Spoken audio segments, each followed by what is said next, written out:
Hi everyone. Today, I am excited to share the key findings of my research titled Dynamic Analysis of Thailand Agricultural Economic Indicators in Bayesian Vector Autoregression (BVAR) approach. This study focuses on analyzing the intricate relationships between agricultural variables in Thailand, such as agricultural land, AGL, cereal yield, CLY, fertilizer consumption, FEC, and land under cereal production, LAP, over the period from 1974 to 2020. By employing the BVAR model, this research explores the dynamic interactions and how these variables influence each other over time. The motivation for this study stems from the increasing importance of agriculture in ensuring food security, especially in an era of rapid population growth, climate change, and economic uncertainty. Agriculture is not just about producing food, it's an essential component of economic development and environmental sustainability.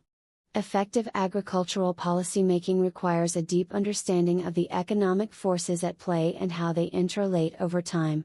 This study seeks to fill a gap in the existing literature by examining these relationships at a macroeconomic level, providing insights that can help inform more effective agricultural policies in Thailand. To conduct the research, we employed the Bayesian Vector Autoregression (BVAR) model. The BVAR model combines traditional vector autoregression (VAR) methods with Bayesian statistical techniques, which allow us to incorporate prior information and improve the accuracy of forecasts. This approach is particularly useful in cases with limited data or shorter time series, which is often the case in agricultural studies. The model allows us to capture both the lagged effects and interdependencies between the variables, making it ideal for studying dynamic agricultural systems. The data for the analysis was sourced from the World Bank and covers a 46-year period from 1974 to 2020. Now, let's move to the results. The key findings of the study are: agricultural land, AGL, exhibits strong self-persistence. This means that past values of agricultural land heavily influence its current use. Once land is allocated to agriculture, it tends to stay that way, demonstrating the stability and resistance of agricultural land use to rapid changes. This aligns with previous research, which shows that agricultural land use tends to stabilize after reaching a certain threshold, despite pressures such as urbanization or climate change.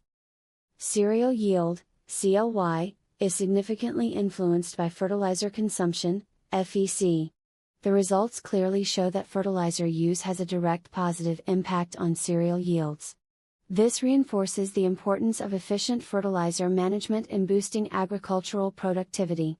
The correlation between FEC and CLY is one of the strongest relationships in the model, underlining the critical role of fertilizers in sustaining high crop yields. The results also reveal a high degree of self-persistence in CLY, meaning that past cereal yields have a strong effect on future yields. 3. Fertilizer consumption, FEC, itself shows a pattern of self-limitation. High levels of fertilizer use in one period tend to reduce fertilizer use in the following period.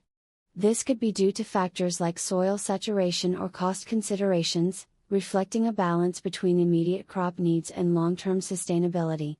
This dynamic suggests that farmers adjust their fertilizer use based on past application levels, aiming to maintain soil health and avoid over-application.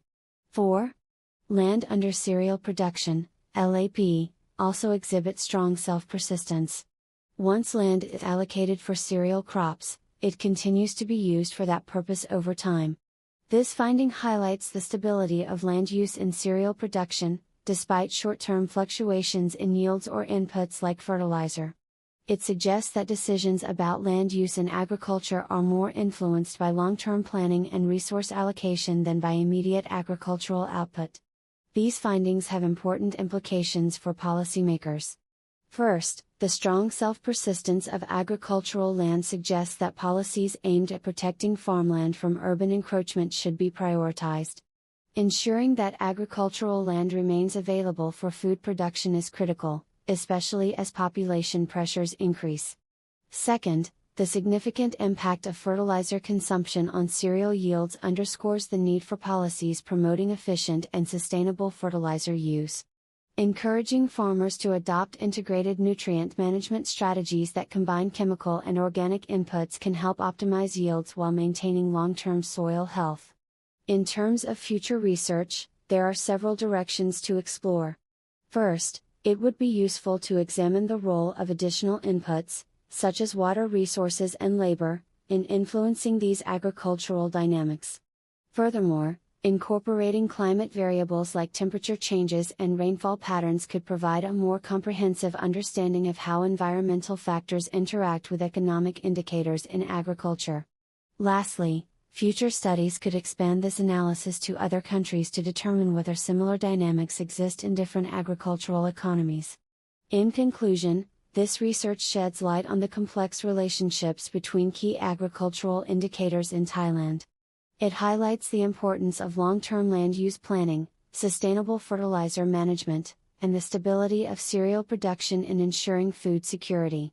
By understanding these relationships, policymakers can develop strategies that optimize resource use, boost productivity, and promote sustainable agricultural practices. These findings are particularly relevant in today's context, where global food systems are under increasing strain due to population growth and environmental challenges. Thank you.